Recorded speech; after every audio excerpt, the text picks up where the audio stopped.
Y hoy Hola, ¿qué tal, Miguel? en Psicología entre líneas a Javier Mandil, autor de este encantador libro, para niñas y niños, que me parece que además trata desde el título de temas muy interesantes.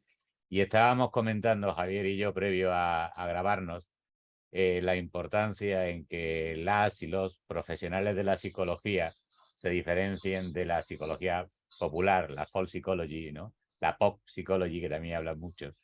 O Y sea, a ver, está por un lado ese movimiento, ¿sí? Entonces resumo, corrígeme si hay algo que no estábamos diciendo, que bueno, que por ejemplo, ese maldito concepto que es la mente, digamos, es tan resistente en la psicología con pretensiones científicas porque es útil en la folk psychology, en la psicología popular, que es algo, digamos, muy típico en mi país. Esta es una distinción básica de, bueno, mira, esto que te pasa es mental y esto es parte de la experiencia. Desde esas distinciones básicas, que un taxista te pueda decir, no, no, ese tiene una locura, ese tiene un mambo, como decimos los argentinos, o sea, establecer distinciones tan básicas ha sido muy útil para el ciudadano medio y lo sigue siendo,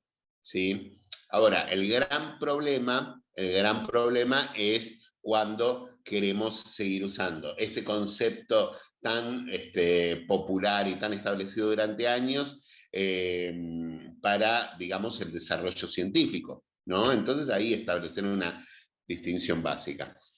Pero hay otra, lo que sí, hay una cosa muy interesante que además de establecer esta distinción básica, para mí lo que han logrado, digamos, en las terapias enmarcadas en el contextualismo funcional, si sean FAP, ACT, digamos, es lograr, son las primeras terapias conductuales que han logrado una muy buena comunicación con, digamos,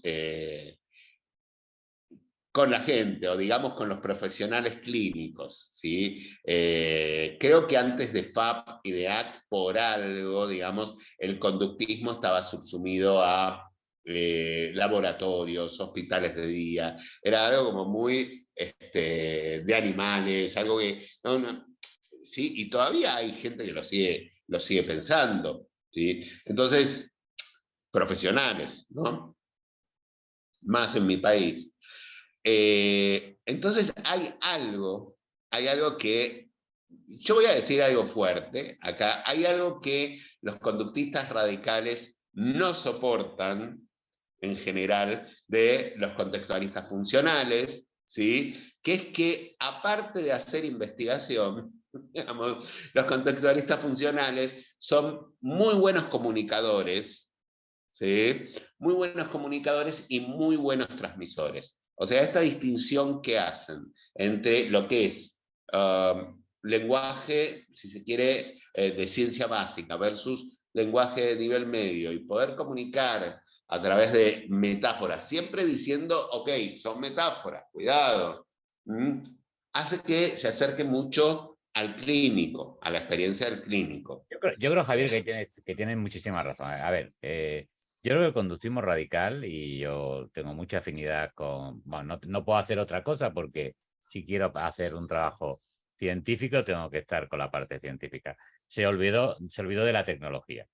No le interesa y es prácticamente imposible encontrar un libro. Empiezan a aparecer algunos donde se intente llevar el conductismo radical al día a día de las psicólogas y los psicólogos. Y lo que las terapias contextuales hacen muy bien es, a través de esas bases científicas, una tecnología con una explicación muy actualizada, muy para este momento, donde yo creo que el riesgo está en confundir al final que los términos intermedios, no como ese relato que nos permite acercarnos a la explicación y permite acercar a nuestros consultantes a la explicación, sino como si fueran nuevas variables y nuevos descubrimientos incorporados. Yo creo que ahí está un poco la evolución de las terapias contextuales para bien o para mal.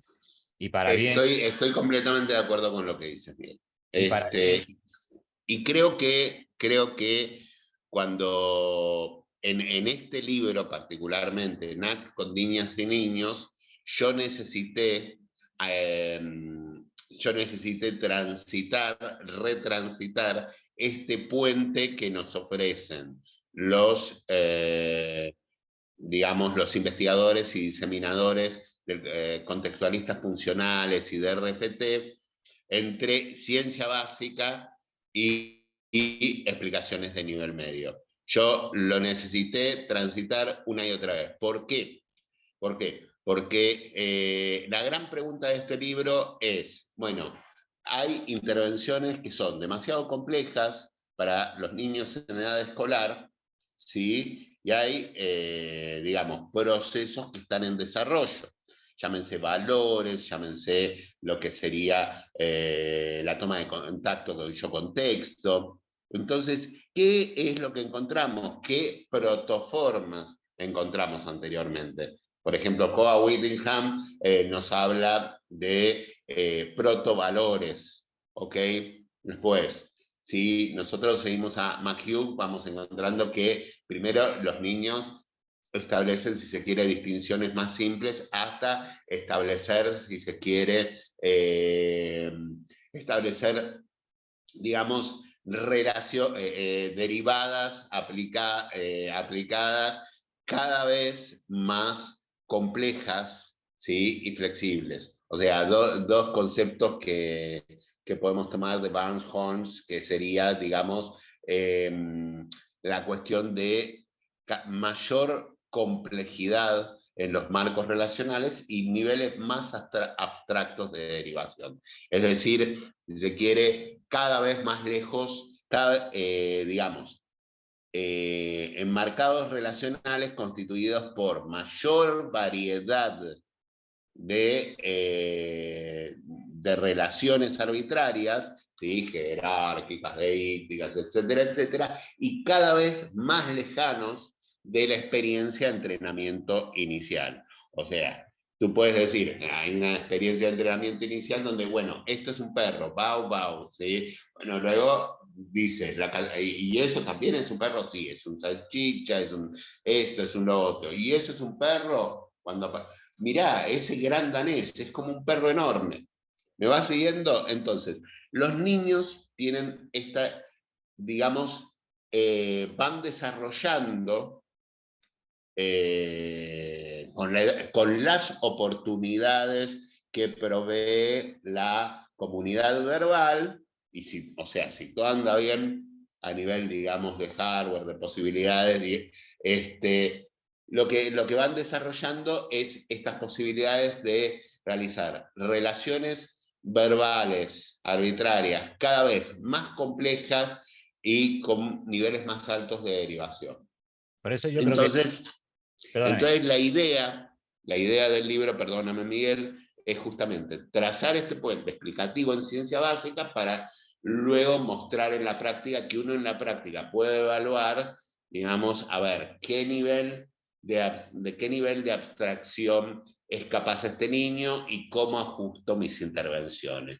O sea, puedo ir simplemente a que observe globos, ¿sí? A que haga, si se quiere, operaciones básicas de difusión, o puedo llegar, ¿sí? A formas básicas de toma de contacto con el yo contexto, como por ejemplo jugar a que es un Buda encima de la montaña.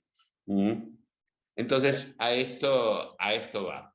y Ya va. cuando ojeaba y estuve leyendo la primera versión que me llegó de los buenos amigos de Treola de tu libro, pensaba, no solamente es un libro para trabajo en clínica, es un libro también que tiene ámbitos educativos que se pueden trasladar a situaciones educativas a la hora de compartirlos en un entorno escolar y sobre todo también me pareció muy interesante que desde el principio la familia juega un papel central, incluso en el título, fíjate que decía terapia, aceptación y compromiso para consultantes jóvenes y sus familias, que son el entorno Sí, eso es fundamental. importantísimo.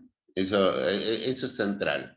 Eso es central. Bueno, de hecho, no sé si puedo adelantar algo de lo que me estuviste hablando, pero tú vas a editar el libro de Tamar Black, que es muy bueno, que casi salieron, es muy interesante que casi saliesen al mismo tiempo en las antípodas, ¿no? En Sí. Australia, en Buenos Aires, y es un libro excelente. Lo que ocurre es que, bueno, como todos los profesionales, si se quiere, son muy complementarios, porque ella hace énfasis. Por un lado, es más práctica.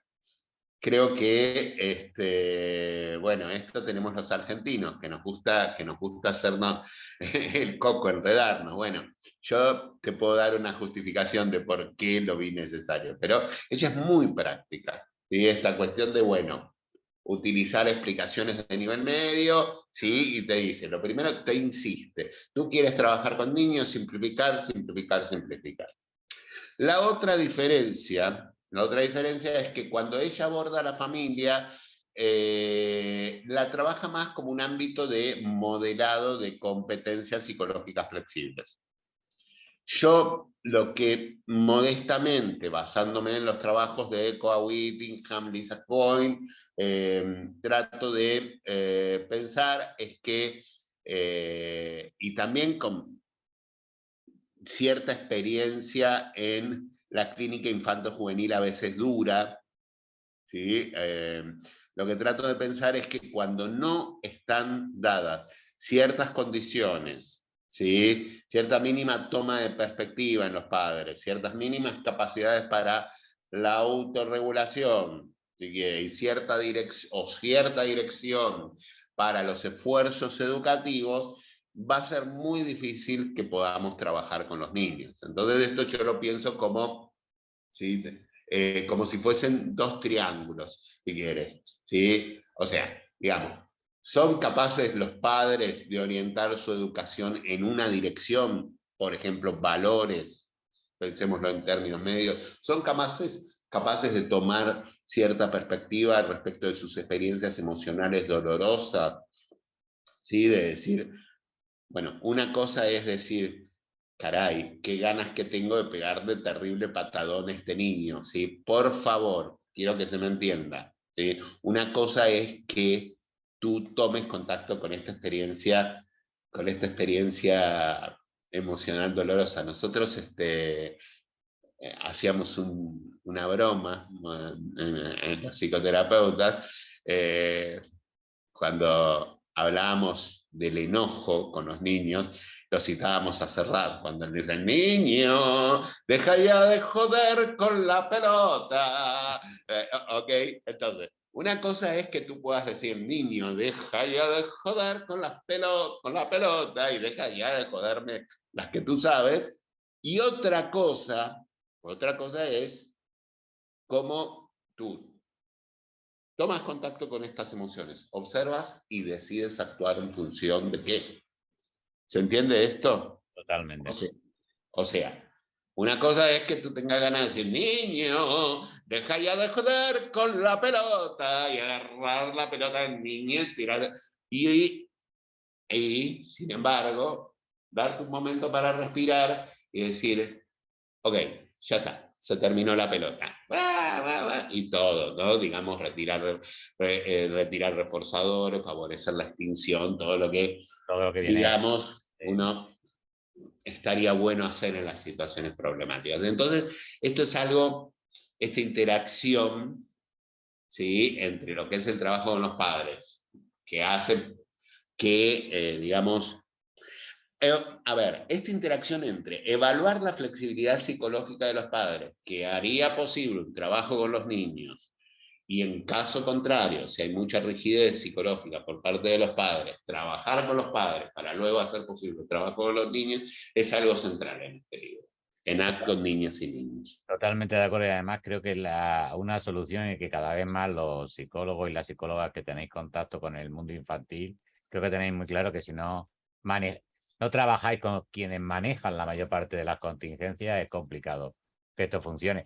Por cierto, hay que presentar un libro. Guillermo, discúlpame, hay casos, hay muchos casos, si quieres saber, déjame pensar, ponele, en ansiedad habría un 50% de casos, más o menos, guiándome a ojo por estadísticas, donde esto es completamente posible.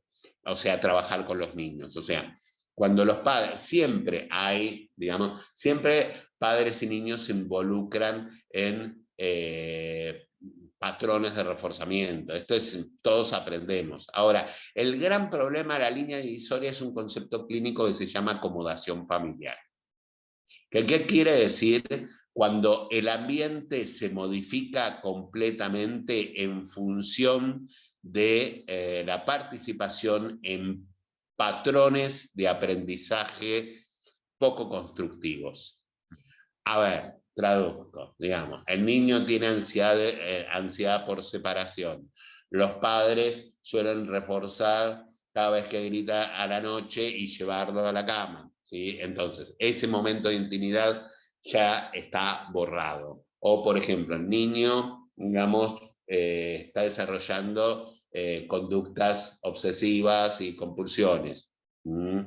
Si se quiere, la gran diferencia con que establece este constructo clínico de acomodación es una cosa que el niño, por su lado, no quiera tocar ciertas cosas. Y otra cosa es cuando ya ha logrado, ¿sí? A partir de su participación en patrones de aprendizaje junto a los padres, que la madre esté 2 horas limpiándole el cuarto y si no, no toca nada. ¿Se entiende esto? Cuando ya, digamos, una línea divisoria es cuando ya, digamos, se está modificando muchísimo el ambiente en función de mantener ciertas formas de funcionamiento y ciertos aprendizajes, cierta coherencia, digamos. ¿Ok? Eso Aprovechando es. tu práctica clínica, Javier, porque esto evidentemente viene de tu trabajo diario, aparte de tu... De mi práctica clínica y también hay que decir, a ver, de tomar en cuenta ciertas investigaciones previas, Por ¿sí? supuesto. Que se han desarrollado en el área. Lo de acomodación familiar tiene evidencia durísima y tiene incluso peleas entre investigadores de 10 años más o menos de duración, que si tú trabajas solo, que si tú puedes hacer terapia solo con el niño ansioso, que si tienes que trabajar con los padres, que si haces mixto, bueno, se llegó a esto, el constructo de acomodación familiar, que es importantísimo. Hay acomodación familiar, trabajas con padres y niños. No hay acomodación familiar, trabajas probablemente el niño tenga motivación y un desarrollo lo suficientemente flexible, o sea, ciertas bases flexibles como para que pueda encarar solito una terapia. Pues yo quería aprovechar eso porque las terapias contextuales en infancia y adolescencia son una novedad absoluta prácticamente. Llevan muy poquito tiempo trabajándose. En tu caso, al mismo tiempo que investigas, que escribes sobre ACT, la estás llevando a la práctica en tu propio despacho profesional. Sí, sí. El libro supongo que se ha nutrido de esa experiencia y sí me gustaría saber cómo ibas ampliando, corrigiendo, viendo los resultados de la propuesta que hacías en tu día a día, porque supongo que es un libro que prácticamente se va generando conforme estás trabajando también en el mismo entorno. Mira, es muy interesante lo que planteas. A ver, por un lado, yo voy a decir lo siguiente, no, hay casos, yo considero que esto que se ha promocionado tanto como las olas, tercera ola, segunda ola y todo eso, fue como Fabi Maero lo llama anclaje generacional, yo que soy un poco más cínico, lo llamo, que es un poco de marketing, y no está mal, porque siempre fue necesario el marketing en la psicología. A ver, cuando se habló de la famosa revolución cognitiva, vamos revolución, que eran el Che Guevara, no sé, pero que era el che Guevara Neisser, no sé, pero bueno, siempre es necesario un poco de esto. Ahora, a mí lo que me parece que son distintas herramientas, distintas visiones, lentes, que son útiles para distintos casos. ¿Mm? Entonces, por ejemplo, si se quiere una terapia más TCC para un trastorno agudo en adultos, por ejemplo, trastorno de ansiedad por ataque de pánico, que no quiere trabajar nada más, me parece que está bien. O incluso si tú quieres ser purista, a ver, hacer algo más cercano a la TCC desde una perspectiva conductual, está fantástico. ¿Sí? Ahora, empiezan a aparecer ciertos problemas clínicos ante la complejidad, ante la recurrencia, por ejemplo, en las desregulaciones emocionales, en las depresiones recurrentes, y por ejemplo, en la adolescencia, ¿sí? En la adolescencia en general. Esto que hemos visto mucho con Paula José Quintero y Fabi Maero, ¿sí? Lo he visto mucho en la clínica, que primero, la consulta no es nunca solo por una sintomatología. La sintomatología es parte del contexto general, es una respuesta, es un tipo de respuesta a una problemática evolutiva. ¿Sí? O sea, menuda tarea tienen los adolescentes, que es, digamos, independizarse, estar en contacto con otras personas, ir desarrollando sus propios valores cada vez más autónomos, otra forma de relacionarse con eso que llamamos identidad, ¿ok? Toda una tarea. Entonces, ahí es donde, digamos, aparece ACT. En esas situaciones en donde por ahí la pregunta tanto de adultos como de adolescentes es muchísimo más global y más profunda. ¿Hacia dónde voy? Bueno, ok, más allá del pánico, ¿quién soy? ¿Quién soy en relación a quién? ¿A qué contextos? ¿Ok? Eh, una cuestión clínica, ayer estábamos supervisando, por ejemplo, y estábamos supervisando con una joven que tenía más formación TCC y le costaba muchísimo salir de un lugar moral respecto a algo típico digamos, un joven adulto, ya no adolescente, un joven adulto. Era un caso en donde un joven, bueno, había tenido ciertas experiencias con drogas, digamos, un poco más duras, llámese LSD, primero había tenido ciertas reacciones panicosas, luego,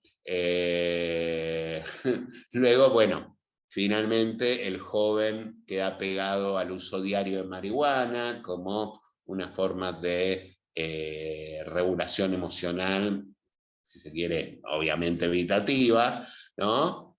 Y esta terapeuta estaba aterrada, no sabía qué decirle porque el joven, después de haber tenido esas experiencias hace años, vuelve a tener un tripi de hongos. Y dice, ¿cómo me paro? ¿Qué le digo? Porque pienso que está muy vulnerable. Entonces, ese tema, ¿no? Entre otras cosas, la dificultad en esas situaciones de no ponerse ni moralista, ni propsiquiátrico, ni nada.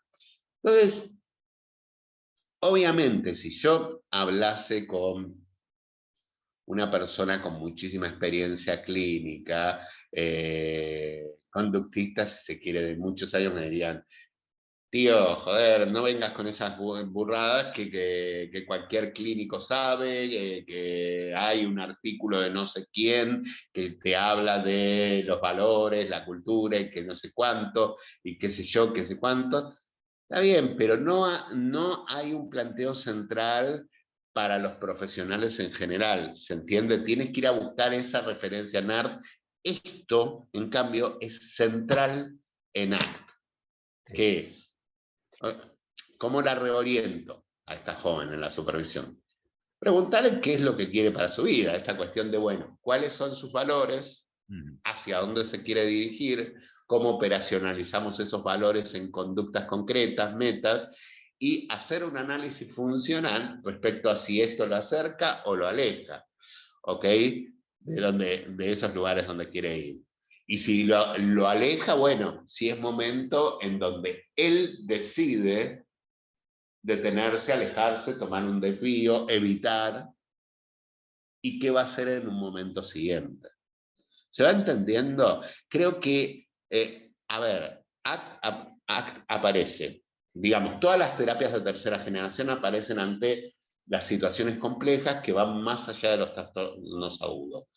Luego, aparecen, a la gente le empiezan a llamar la atención mucho y empiezan a tener cada vez más soporte empírico, también en poblaciones particulares, como la adolescencia, donde esta cuestión entre lo normal, lo no normal, lo complejo, el contexto, digamos, de nuevo, empieza a ser cada vez más intrincada. ¿Sí? ¿Ok?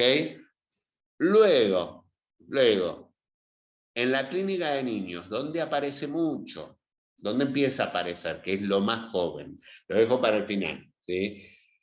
Empieza a aparecer dando un principio de respuesta a esos casos donde hay tanta rigidez psicológica en los adultos a cargo, donde se registra tanta rigidez psicológica en los adultos a cargo, sea por causa o por consecuencia, ¿sí?, de lo que están viviendo, se registra tanta rigidez psicológica que implementar los programas psicoeducativos básicos con evidencia se hace inviable si no haces primero una intervención orientada a favorecer la flexibilidad psicológica, sea el mindful parenting, sea el DBT parenting que está apareciendo con esta gente como esta chica Francesca Que tiene un Pereplet. apellido impronunciable, Francesca. Yo lo voy a lograr, ¿eh? Yo lo voy a lograr. Pereplechikova.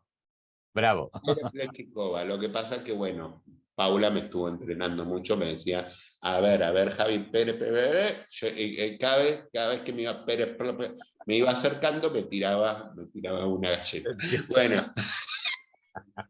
entonces, Pereplechikova, ¿sí? Y por supuesto, digamos, los desarrollos como Act Parenting, parentalidad orientada a valores, nuevamente de Lisa Cohen, Blackledge, Whittingham, toda esta gente.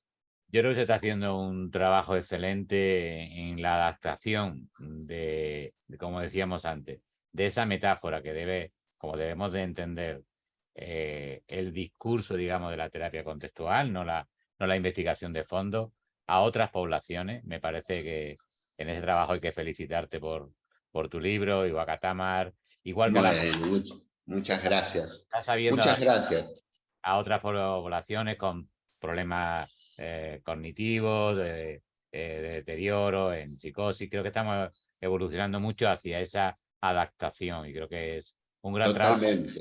donde Latinoamérica, donde Argentina, México están haciendo cosas excelentes. Algunas estamos viendo por aquí, así que soy precursores. Así que Realmente, sí, sí, hay unos avances increíbles y como dijo alguna vez Ray González, que es uno de los coautores eh, de un libro que también estás editando, el libro con Mauro Colombo, de análisis funcional de la conducta, digamos, somos tribus distintas, variedades de mandalorianos, estamos en relación, nos jodemos, nos picanteamos a veces, pero pero está bien. eso Creo que tenemos esta vocación, compartimos esta vocación por basarnos en ciencia básica, por la base en la evidencia, por hacer intervenciones